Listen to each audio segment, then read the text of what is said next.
네, 국내 증시 기간을 제외한 순매수세가 유입되고 있는 흐름이 포착되는데요. 아직은 관망세가 짙은 상황이긴 하지만 그래도 상황이 역전될 것이라는 기대감이 물밑에서 요동치고 있는 상황입니다. 자, 우리 증시 과연 역전이 가능할지 또 언제쯤 이 상황이 역전될 수 있다고 보시는지 본격적으로 한번 여쭤보도록 하겠습니다. 뭐 좋은 기사들이 많이 나왔습니다. 10개 주요 신흥국 증시 가운데 글로벌 자금이 가장 많이 유입된 시장은 한국인 것으로 나타났다. 뭐 이런 기사들이 많이 나타나고 있는데요. 자, 국내 증시 순매수 유입 아직은 관망세가 짙지만 그래도 기대감은 남아 있는 우리 증시 이 상황 역전이 가능할지 가능하다면 언제쯤 이 역전이 가능하게 될지 말씀을 이렇게 드리지만 쉽게 얘기를 하면요. 우리 시장 언제부터 좋아지냐?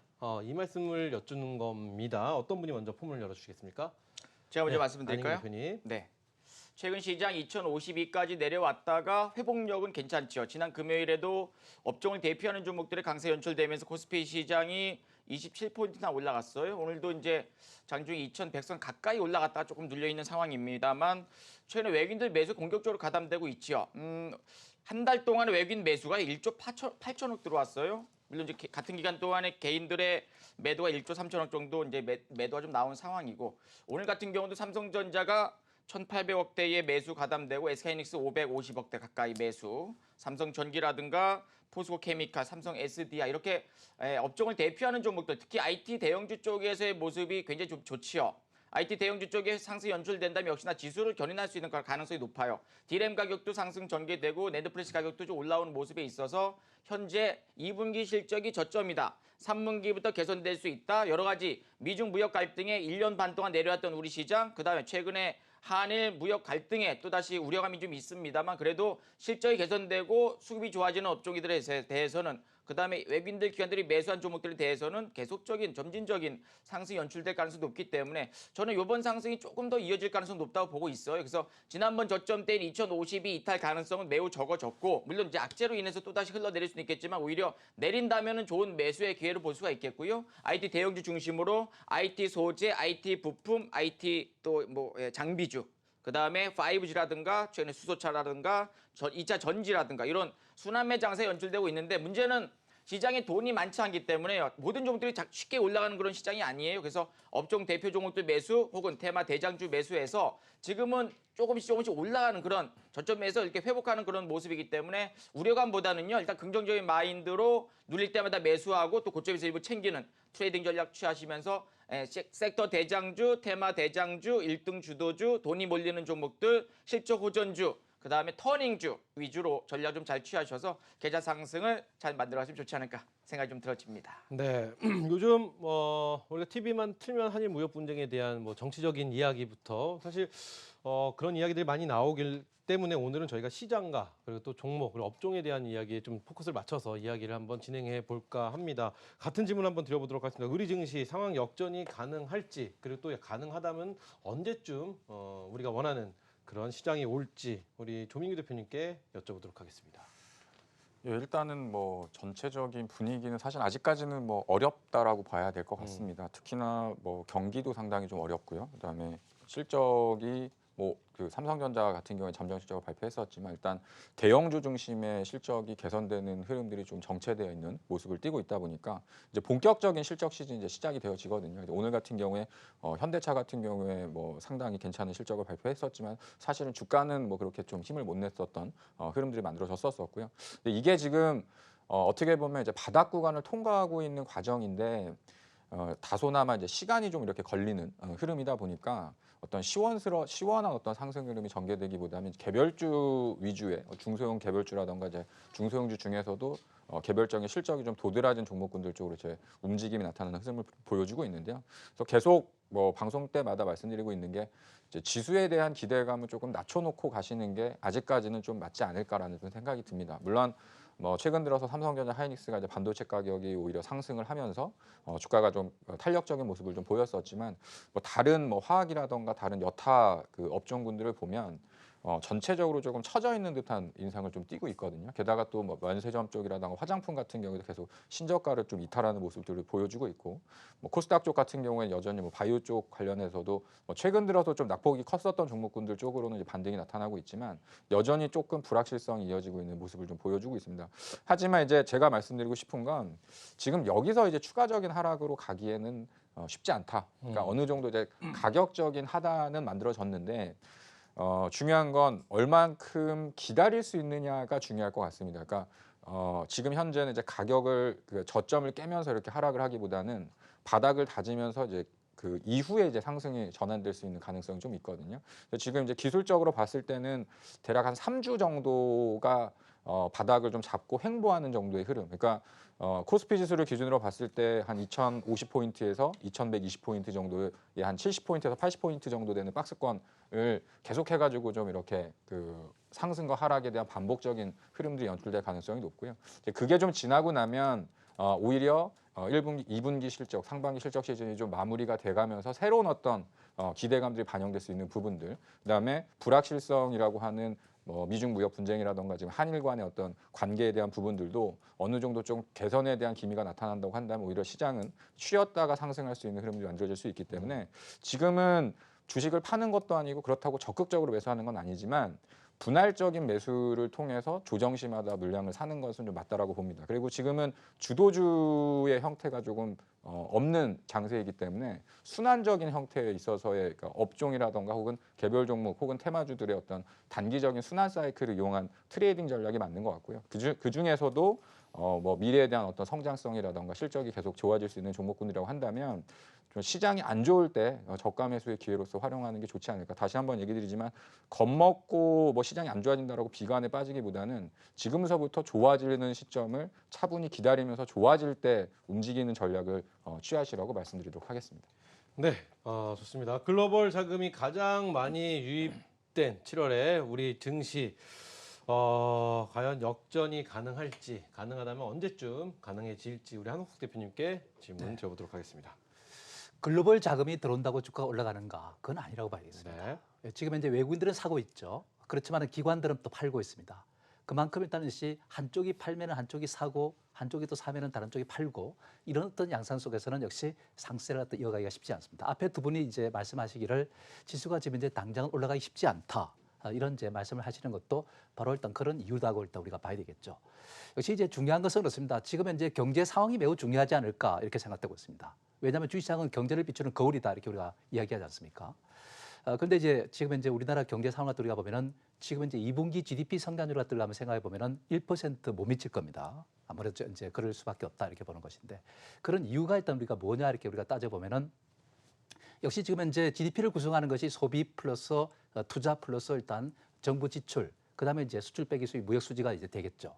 무역 수지는 아시다시피 지금 현재 우리나라가 지금 현재 수출 OECD 국가 중에서 가장 지금 이제 수출 감소율이 큰 1위 국가다 이렇게 우리가 봐야겠습니다. 그렇게 보면 수입이 같이 일단 줄어들면 무역 수지는 그렇게 큰 변화는 없겠지만은 수입도 역시 마찬가지로 그렇거든요. 그런 입장에서 우리가 본다면 사실상 무역 수지는 지금 이제 계속해서 악화되는 이런 구조다. 무역 수지가 악화됐다면 GDP 감소 요인이 생기는 것이다 이렇게 봐야 되겠죠.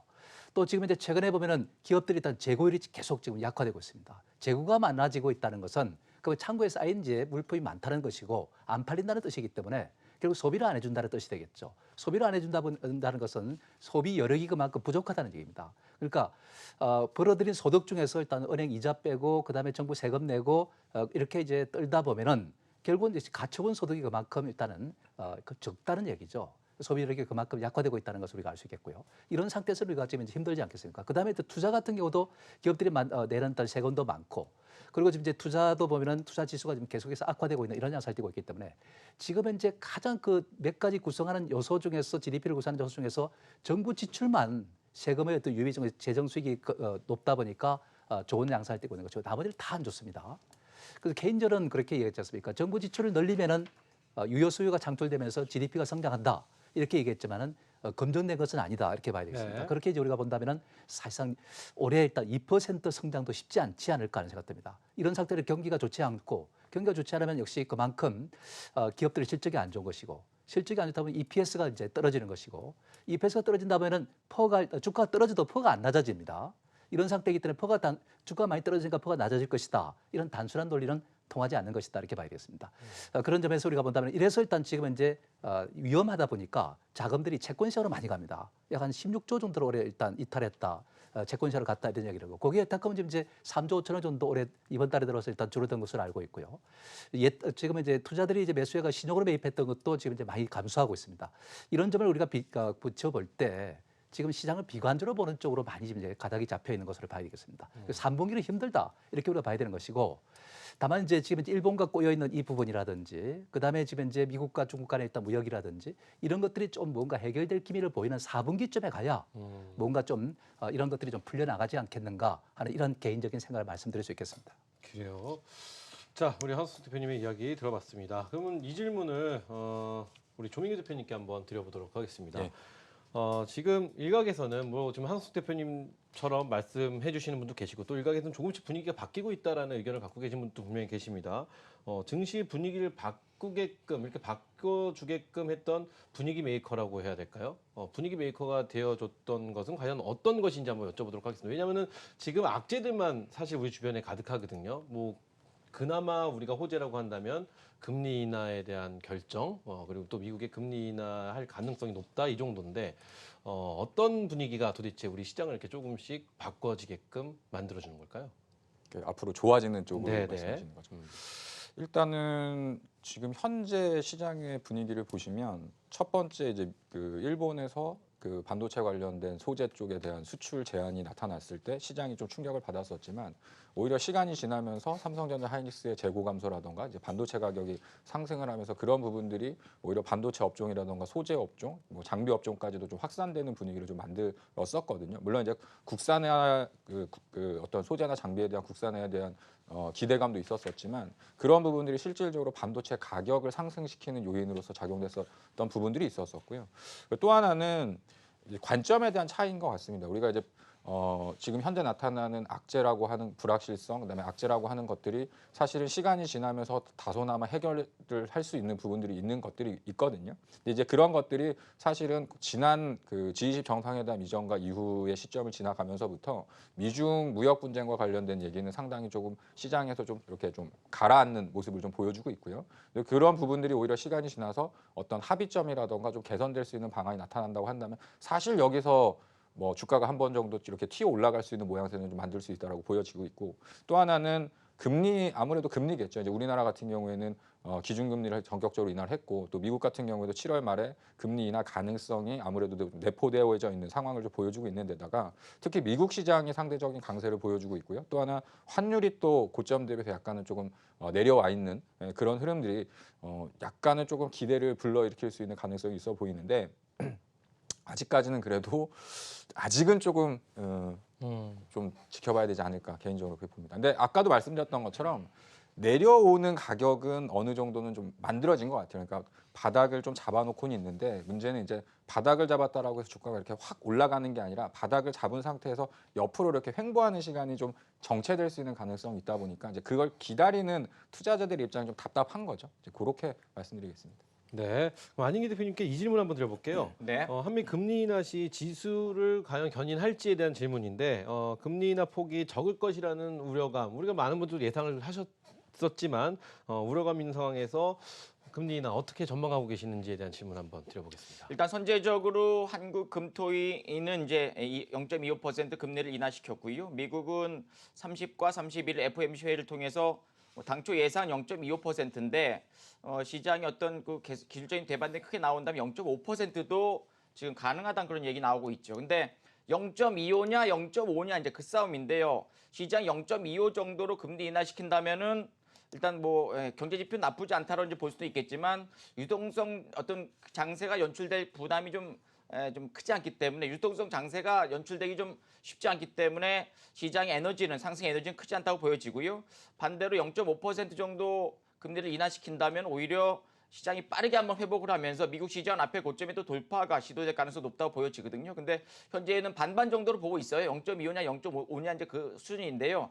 현재 미국 시장은 계속적으로 금리를 내년까지 내후년까지도 만약에 점진적으로 내려준다면 유동성 장세 연출되면서 대한민국 시장에서도 외국인들 매수가 공적으로 가담될 가능성이 높다면 일단 금리 인하에 대한 기대감은 충분히 시장에 반영이 될 가능성이 높다는 점이고요. 근데 대한민국 시장은 지금 수출 좋지 않아요. 그다음에 경제 지표 좋지 않고 외국인들 매수는 가담되고 있습니다만 기관들은 비중을 좀 줄이는 과정이 있잖아요. 그래서 점진적으로 시장의 회복력을 보이기까지는 이제 매물벽도 좀 있고 그다음에 환율에 대한 부담도 어느 정도 있잖아요. 그다음에 실적도 좀 약한 그런 상황이기 때문에 현재 미국의 금리 인하는 기정사실되어 있지만 금리 인하가 나온다 하더라도 대한민국 시장의 어떤 상승은 다소 좀 미흡한 그런 가능성이 높기 때문에 위아래 모두 막힌 박스권이 연출될 가능성도 높기 때문에 시장에 돈이 없어요. 그래서 가급적이면 이제 센 종목들 주도주로 좀 더 집중력 갖고 매매하시는 것이 지금 계좌 상승에 좀 필요한 어떤 전략이 되지 않을까 그렇게 좀 생각이 좀 들어집니다. 네. 자, 한옥숙 대표님, 아까 증권주 좀 말씀해 주셨습니다. 살짝 언급해 주셨는데 릴레이 금리나 기대감 때문에 우리 증권주들이 지금 들썩들썩하는 모습을 살짝 보여주고 있습니다. 향후 전망 어떻게 예측하시는지와 함께 증권주에 우리가 관심 가져볼 만한 금리나 수혜주들 뭐가 있을까요? 네, 일단 금리 인하를 하게 되면은 보통 주가가 올라가는 것이다. 이렇게 보통 이야기를 하지 않습니까? 뭐 금리를 인하하게 되면 기업들이 이제 금비용 부담이 줄어들어서 실적이 좋아질 것이다. 뭐 이런 것도 있고 또 자금이 일단 주식시장으로 들어오면서 일단 유동 자금이 들어오면서 주가 상승을 할 것이다. 이렇게 이야기를 합니다. 근데 이 금리를 인하한다고 해서 주가가 상승한다는 이 논리는 맞지 않습니다. 사실. 그렇지 않습니까? 왜 그러냐면은 그게 이제 잘 맞을 때가 있고 맞지 않을 때가 있습니다. 국면에 따라 다르다는 얘기죠. 그 점을 우리가 우리가 주목해야 되겠습니다. 사실 지금 이제 우리가 금리를 갖다 낮춘다고 이제 주식시장으로 자금이 들어올 것이냐, 또 기업의 어떤 경기 흐름이 좋아질 것이냐, 이걸 갖다 한번 곰곰이 생각해 보면은 이걸 이제 우리가 뭐 유동성 함정이라는 말이 있습니다. 경제학에서. 이러한 리퀴디티 트랩이라는 말이 있는데 이건 이제 이런 현상이 어떤 것을 말하느냐면은 사실 금리를 낮춘다 하더라도 그 자금들이 있지 않습니까? 돌지를 않습니다. 기업들은 투자 안 하고 또 일단 가게는 일단 소비를 안 하는 것이죠. 돈을 갖다 움켜쥐고 있는 것이죠. 이런 상태가 되는 것을 갖다가 바로 유동성 함정에 빠졌다. 이렇게 되면은 정부가 아무리 금리 정책을 일단 낮추고 쓰더라도 경기가 살아나지 않는 것입니다. 그런 상태에 있다는 것을 우리가 알 수 있겠습니다. 지금이 바로 그런 시기라고 일단 볼 수 있기 때문에 사실상 지금 이제 주가 상승으로 이어지기는 쉽지 않습니다. 그런데 정권주가 일단 올라갈 수 있는 그런 배경이 될 수 있는 것은 없습니다. 금리 인하를 하게 되면 시중에 돈이 풍요해지고 그 풍요한 자금 중에 일부가 주식시장으로 들어오면서 그걸 주가를 갖다가 매수해서 주식을 갖다가 막 끌어올리고 이렇게 되면 이제 정권주가 그다음 위탁 수수료 수익이 그만큼 늘어나겠죠. 또 운영 수익도 늘어나고 이런 어떤 기대감 때문에 정권주가 올라가는 것이다 이렇게 우리가 봐야 되겠습니다. 그리고 정권주를 기본적으로 이제 우리가 생각할 때 금리 인하를 하게 되면은 사실상 돈을 갖다 많이 빌린다. 실제로 정권주를 갖다가 우리가 한번 종목별로 보면 부채 비율이 수백 %씩 됩니다. 왜 그러는지 여러분 아시죠? 바로 이 정권사들은 하루짜리 콜 금리를 땡겼습니다. 그러다 보니까 이제 그 땡겨가지고 또 일단 투자들 했던 또 대출도 하게 되죠. 이런 이제 과정에서 이제 일어나는 것인데 어쨌든 그런 점에서 일단 우리가 이점도 있긴 하지만은 근본적으로 일단 이 금리 인하로 해서 혜택을 보려면은 시장이 줘야 된다 이렇게 봐야 된다. 아직까지 우리 위탁 수준이 높기 때문에 그런 입장에서 본다면 정권주의 상승이 있다 하더라도 이런 제한된 범위 내에서 상승하는 것이지 지속적으로 상승하는 것은 아니다. 이렇게 우리가 봐야 되겠죠. 뭐 금리 인하로 인해서 일단 우리가 수혜를 갖다 볼 수 있는 그런 이제 정권주가 있다면은 저는 뭐 일단 거기에서 우리가 보면은 NH 투자증권이라든지 뭐 이런 종목들에 한번 좀 관심을 둘 수 있겠고요. 또 일단 메리츠 종금증권이라든지 뭐 이런 종의 종목들에 한번 관심을 둘 수 있겠다 하지만은 제한된 범위 내에서 상승이다 하는 정도로 우리가 이해하시면 될 것 같습니다. 네, 좋습니다. 자, 그러면 우리 조민규 대표님께 또 질문을 드려봐야 될 것 같습니다. 증권주에 관심을 가져볼 만한 금리나 수혜주 있다라면 어떤 게 있을까요?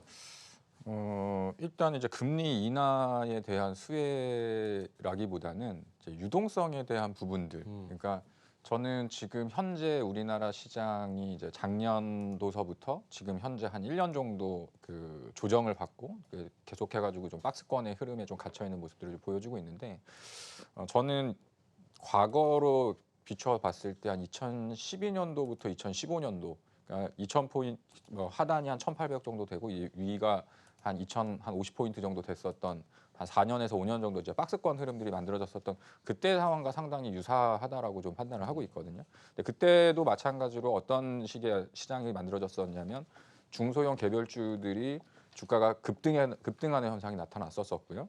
그리고 그런 종목군들이 순환 파동을 그리면서 다음 순번으로 넘어갈 때 또 급등하는 파동이 만들어졌었습니다.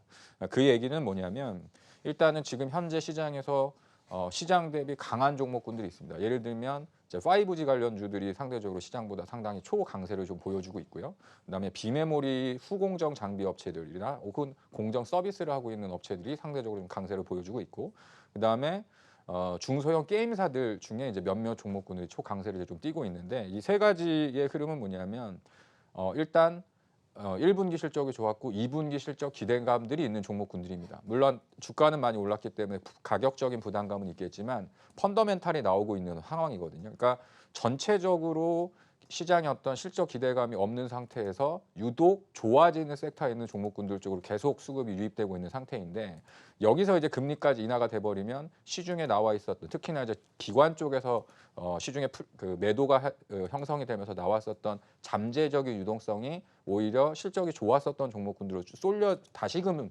재유입되는 가능성이 상당히 나타날 수 있고요. 또 하나는 이제 큰 그림으로 봤을 때 금리가 뭐 미국 같은 경우도 또 뭐 금리를 만약에 인하를 한다고 한다면 이제 글로벌적인 유동성이 풀릴 수 있기 때문에 업종을 대표하는 지수 관련주 쪽을 보셔야 될 것 같습니다. 근데 실질적으로 이 두 가지를 나눠서 보자면 코스피 쪽의 지수 관련주 대형주들은 이제 삼성전자, 하이닉스, 그다음에 뭐 현대차라던가 이제 제조업 중심에 있는 기업들이기 때문에 아무래도 실적이 나와줘야지만 주가가 추가적인 상승이 가능할 수 있는 가능성이 있다고 보시면 될 것 같고, 코스닥을 보시면 아시겠지만 시총 상위 종목군들이 대부분 제약바이오 기업들이죠. 그리고 지금 최근에 국내에 있는 제약바이오 기업들이 주가가 많이 하락을 해 있는 상황이거든요. 그걸 역으로 환산해서 본다고 한다면 유동성이 풀리면서 금리가 낮아지는 사이클 때는 기존에 상승했었던 종목군들이 한 번 더 추가적인 상승의 탄력을 이어져 나갈 가능성이 높고, 두 번째는 낙폭과대 종목 중에서 성장성이 유독 도드라질 수 있는 섹터를 공략하는 게 맞다라고 봅니다. 그래서 지금은 신고가를 내고 있는 종목군들이 조정 시에 오히려 한 번 더 레벨업 할 수 있는 가능성이 있고, 또 한 가지는 밸류에이션이 높은 제약바이오 종목군들이 오히려 좀 바닥에서부터 좀 강세로 전환될 수 있는 좀 그러한 시그널들도 좀 같이 보시는 게 좋지 않을까, 이렇게 말씀드리겠습니다. 네. 자, 다음 안인기 대표님께 질문 드려보도록 하겠습니다. 다른 질문 드리겠습니다. 수출 규제 조치 이후 글로벌 자금이 한국 증시 투자는 늘리는 반면에 일본에 대한 비중을 줄이고 있다라는 기사가 나오고 있습니다. 또 하나는 릴레이 금리 인하 시 글로벌 투자 자금 국내 증시로 유입될 수 있을지에 대한 질문과 함께 글로벌 자금 유입을 위해 우리 증시가 어떤 조건을 갖춰야 될지 약간 뭐 교장 선생님 같은 말씀 말고요. 네. 안인기 대표님이 생각하시는 개인적으로 생각하시는 네, 시장 좋아지려면은 일단 실적은 뭐 기본 아니겠습니까? 근데 실적이 이제 나빠졌다가 좋아지는 기업이 있고요. 그다음에 좋아지는 것이 확대되는 기업이 있죠. 네. 앞서 조민규 파트너께서 얘기하신 것처럼 실적이 계속적으로 좋아지는 그 섹터의 성장성 이제 부각되면서 외국인들 기관들이 매수 가담되면 이제 그 종목이 이제 시장 주도주로 부각되고, 선도주가 먼저 올라가면서 이제 주변주들이 올라가면서 이제 주도 섹터가 되는 그런 상황인데요. 대한민국 최근에 시장 바닥권 이제 돌아설 적에 그나마 주도 섹터 하면 이제 삼성전자, SK하이닉스 정도가 이제 주도 섹터였고, 근데 반도체 대형주가 올라가니까 이제 반도체 장비, 소재 이쪽에 움직임 좋았었죠. 그래서 현재 외국인들 기관들 매수가 가담이 되어 준다면 일단 환율 안정이 기본에다가 그다음 미국 시장에서 어떤 자금이 들어와야 되거나 아니면 기관들도 매수가 가담되는 그런 과정이라면요. 지금 첫 번째로 본다면 실적주 위주로 전략 좀 취하는 게 맞겠고, 실적 지금 좀 미흡하지만 그래도 향후 3분기나 4분기 때 실적 개선 기대감이 있는 종목들이 그래도 한 번 정도는 대반등 나올 가능성이 높다면 현재 IT, 그다음에 IT 부품, IT 소재, 그다음 5G, 그다음에 수소차 성장성이 좀 있어요. 전기차 쪽도 이제 현재 실적이 나쁘지 않은 그런 기업에다가 최근에 바이오 제약주들도 뭐 신라젠이라든가 헬릭스미스 같은 경우에 이제 임상 3상 기대감이 충분히 있는 상황 아니겠습니까? 그래서 저점에서 터닝 나오는 종들이 한 번씩 움직임이 좋기 때문에 실적도 그다음에 거래량 수반되면서 양봉이 전개되는 종목들 위주로 전략 취하시고, 요즘은 장 초반부터 프로그램 매수주 혹은 외국인들 기관들이 매수한 종목들 이 개인 투자자분들도 그때마다 주도 섹터에 어떤 수급 좋은 종목들 계속 파악을 하시면 그쪽 종목으로 매매 열심히 하고 계시지 않습니까? 그래서 가급적이면 방망이 좀 짧게 쥐고 내려가는 종목, 흘러내리는 종목들 매수하는 게 아니라 세게 움직이는 종목들로의 적극적인 매매 전략을 취하셔야만 그나마 시장 수익률보다 조금 더 계좌가 올라올 가능성이 높지요. 그래서 제가 여러분께 말씀드리고 싶은 것은 수급과 실적주, 그다음에 성장주 위주로 섹터 내에서 이제 대장주 위주로의 전략을 취하시는 것이 바람직하다 말씀을 드리도록 하겠습니다. 네, 좋습니다. 자, 마지막으로 우리 한옥석 대표님께 질문 드리겠습니다. 어제죠, 21일 일본 참의원 선거가 그렇죠. 끝났습니다. 아베 정권에서 원하는 만큼의 승리는 아니었던 것 같아요. 그렇죠. 그 과반수가 살짝 넘는 이 정도인데, 그러면 일본에 어쨌든 그렇기 때문에 일본의 추가 제재는 계속 될 것이다라는 예상을 할 수밖에 없는 상황입니다. 그렇죠. 자, 국내 증시 이번 달 향방을 결정짓는 이슈가 과연 무엇이 있을까? 이번 주 안에 많은 중요한 일들이 있다고는 하는데 대표님이 생각하시기에 중요한 결정을 짓는 이슈도 뭐가 있을까요? 일단 중요한 것은 이제 조금 전에 말씀하셨다시피 이제 아베가 지금 이제 승리를 한 거 아닙니까? 사실. 네네. 사실 내석이 부족하다 그러는데 그거는 이제 다른 당에서 또 오게 하면 되고 또 일본의 어떤 이제 보수 위기를 더 자극해가지고 분위기를 더 이끌어서 일단 그렇게 해서 일단 이제 자신의 어떤 정략을 갖다가 또 관철시킬 수 있는 그런 여건을 조성하면 되지 않겠는가 이렇게 생각하고 있습니다. 그렇게 본다면 한국과 계속 대립각을 세우겠다는 뜻이 되겠죠. 그 말은 반대로 이야기하자면은 이 화이트리스트에서 한국을 제외할 가능성이 높다 이렇게 봐야겠습니다. 우리 정부가 뭐 거기에 대해서 일단 항고를 하지 않은 한은 그런 입장이다 이렇게 우리가 봐야 될 것 같고요. 그런 입장에서 본다면은 가장 중요한 것은 이 화이트리스트 제외를 할 때 그 품목이 무엇인가 이것을 우리가 잘 봐야 되지 않을까 싶습니다. 예전에 일단 우리가 반도체 일단 소재를 갖다가 일본에 수출 금지를 할 때 거기서 일단 솔브레인이라든지 동진 세미캠이라든지 후성이라든지 이런 점들이 급등세를 했다 보이는 것을 우리가 봤지 않습니까? 이번에도 역시 마찬가지로 그 이외에 역시 또 산업 부분에서 기계라든지 자동차라든지 아니면 또 수소차라든지 이러한 등등의 어떤 전기차도 마찬가지겠지만은 이런 부분에서 핵심적인 소재들은 일본들이 다 갖고 있습니다. 때문에 그것을 갖다가 일단 이제 제재를 가했을 때 거기서 반사 이익을 기대할 수 있는 대체제가 있을 겁니다. 그런 것들 찾아가지고 일단 우리가 공략해 나가는 것이 바람직하지 않을까 이렇게 이제 말씀을 드릴 수 있겠고요.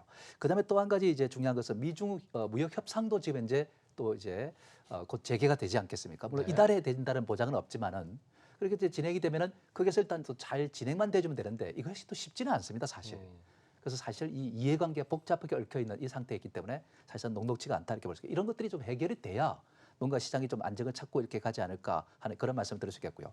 특히 이제 중요한 것은 이제 이달 30일과 31일이 네. 바로 미국에서 일단 또 그 FOMC. FOMC가 이제 열리게 되지 않습니까? 거기서 일단 금리 결정이 일어나는데 이 금리라는 것이 어떤 것이냐면 자본 자유화가 이루어지는 그 자본 자유라는 것은 이제 국가 간의 자본이 마음대로 이동할 수 있는 거 제약이 오히려 없고 이런 국가에서는 역시 그 한쪽에서 금리 인하를 하게 되면은 돈들이 이제 금리 인하하면 거기가 이제 수익이 줄어들니까 금리가 상당히 높은 쪽으로 흘러가지 않습니까? 네. 그게 이제 이동하는 것이죠. 그럼 그 나라 가면 또 다른 나라도 있지 않습니까? 상대적으로 또 돈의 가치가 또 비싸면 그쪽으로 또 이동하게 되고 그리고 도미노식으로 일단 금리 인하가 이제 이루어지게 되는 것이죠. 이런 것들이 글로벌적으로 일단 분위기가 완전히 만연된 상태 속에서 금리 인하 무드가 한 몇 차례씩 이루어지게 되면은 그때 이제 유동성이 풍부해지고 갈 데 없는 자금들이 주시장으로 들어오게 되는 것이죠. 또 경기가 앞으로 살아날 것이라는 기대감. 이래서 일단 이것이 4분기에 가야 뭔가 한번 좀 윤곽을 한번 보지 않을까 하는 이런 예상이 되는데 어쨌든 미국이 이제 주도권을 쥐고 있는 상태, 미국 경제만 좋아졌지 않습니까? 여기서 만약에 금리를 갖다 낮추게 된다면은 사실 자금의 어떤 움직임이 좀 달라질 수가 있다 이렇게 우리가 봐야 되겠습니다. 그래서 이 관계를 우리가 봐야 될 것 같고 어느 정도 일어나는지 지금 이제 예측상으로 본다면은 적극적으로 일어나지 않을 것이다. 이런 이제 이야기 나오고 있기 때문에 좀 부담스러운 면이 있다 이렇게 우리가 봐야 될 것 같습니다. 어쨌든 지금은 실적 시즌이기 때문에 실적이 중요합니다. 왜 중요하냐? 여러분들 5G가 왜 올라갔습니까? 5G 여러분들 실적을 한번 들어보십시오. 작년까지는 적자 투성이었습니다. 근데 딱 1분기부터 흑자가 엄청나게 최근 수년 동안 최고로 납니다. 한 분기 만에. 그다음에 2분기 하면 예상을 한번 보십시오. 어마어마합니다. 그러니까 주가가 많이 올라가죠. 그리고 일단 여러분들 이 카카오 같은 것도 보면은 확실히 2017년에 실적이 좋았을 때 주가가 많이 올라가고 2018년 실적이 안 좋았을 때는 주가가 떨어집니다. 올해 실적이 좋아질 것이라고 얘기 나오지 않습니까? 그럼 주가가 또 올라갈 수 있는 배경이 되는 것이죠. 그 실적이 그만큼 무서운 겁니다. 그렇기 때문에 우리가 실적이 좋은 것들로 일단 자금이 이렇게 많이 있으면은 깔때기 효과가 일어나는 것이죠. 깔때기라는 것은 좁은 병에다가 일단 기름이라든지 장기를 넣을 때 하지 않습니까?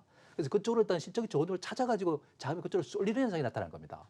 그때 이제 안 좋은 식을 팔아가지고 쏠리는 것이죠.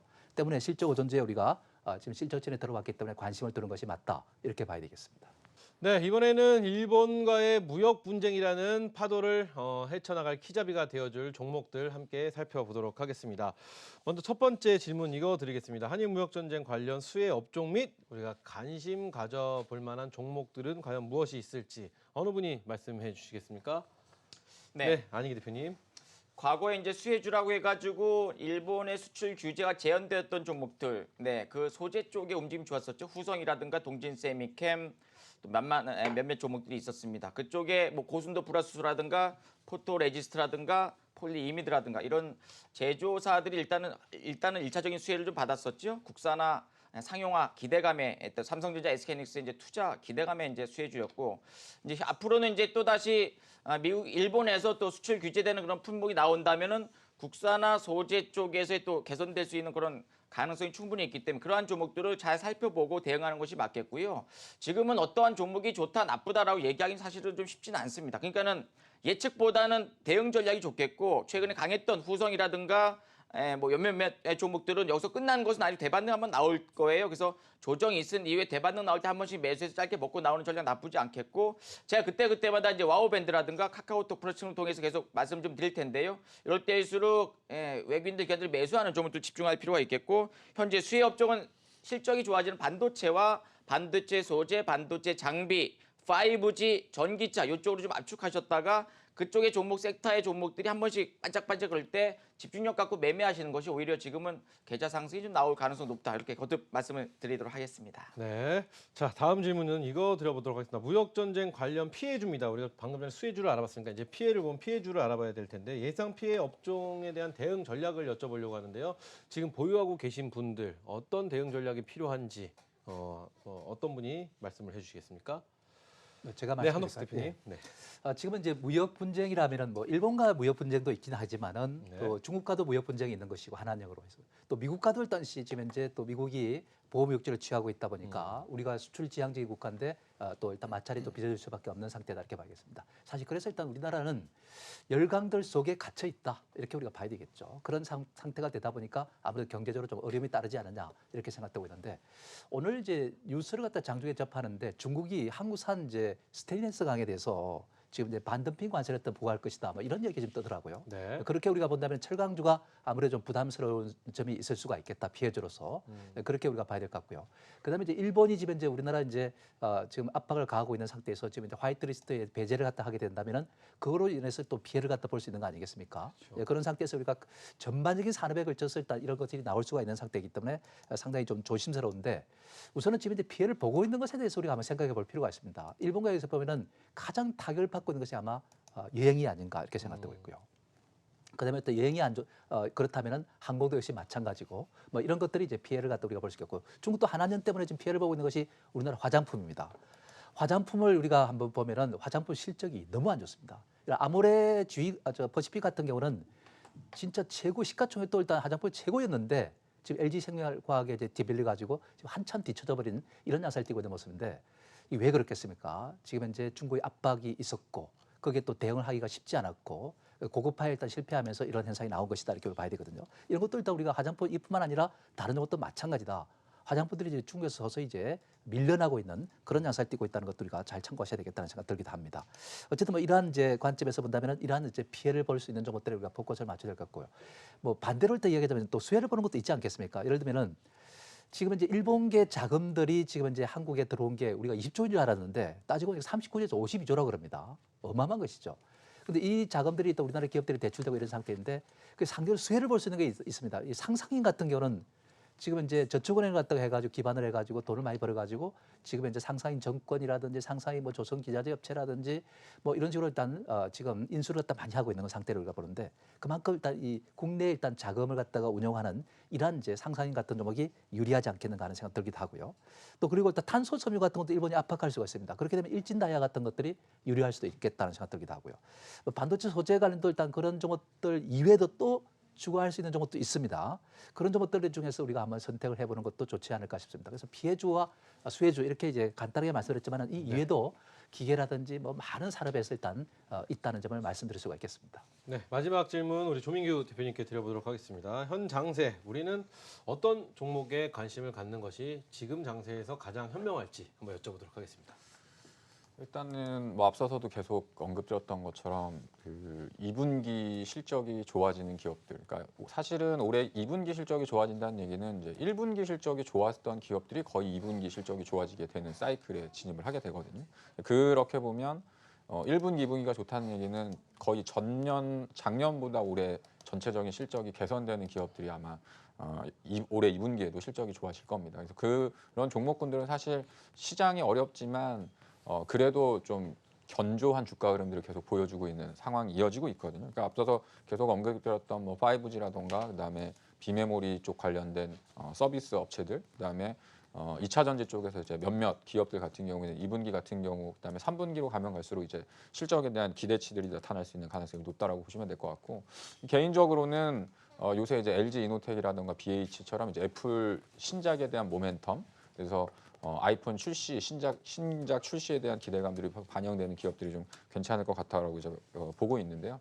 결론적으로는 장이 어려워도 실적이 좋아지고 기업 가치가 뛰어난 종목군들은 어찌됐든 시장에 대비해서 선방하는 모습들을 계속 과거에서 역사적으로 보여왔었습니다. 그래서 지금도 그러한 종목군들 쪽에 일단은 좀 포커스를 많이 두셔야 될 것 같고, 반대로 이제 피해주 혹은 주가가 이제 하락하는 종목군들을 갖고 계신 분들이 계시다고 한다면, 지난번 방송에서 한번 말씀드렸던 것처럼 지금은 주식을 그러니까 매도를 해서 뭐 갈아타려고 하시기보다는 약간의 시간을 보내시면서 반등을 이용해 가지고 좀 기다리시는 전략. 이제 지금 현재는 가격은 어느 정도 계속 만들어진 것 같습니다. 아까 우리가 이제 시장이 좋아지려고 하는 어떤 기대치라던가 뭐 키가 이제 뭐가 될 것이냐라고 이제 그런 주제를 가지고 얘기를 나눴었는데, 가장 중요한 건 사실 주식은 가격입니다. 가격이 싸고 저점이 만들어지는 가격대에 도달한 이후에부터는 사실은 시장은 안정을 찾고 재상승을 하는 분위기가 만들어지는 거거든요. 근데 아직까지는 그 가격에 대한 하단이 명확하지가 않기 때문에 내려와 있는 상태에서 이제 회복에 대한 흐름들이 좀 미약한 형태라고 보시면 될 것 같고, 그런 측면에서 본다고 한다면 지금은 뭐 어떤 걸 산다라기보다는 언제 사느냐가 가장 중요한 시점이 아니겠나, 이렇게 말씀드리겠습니다.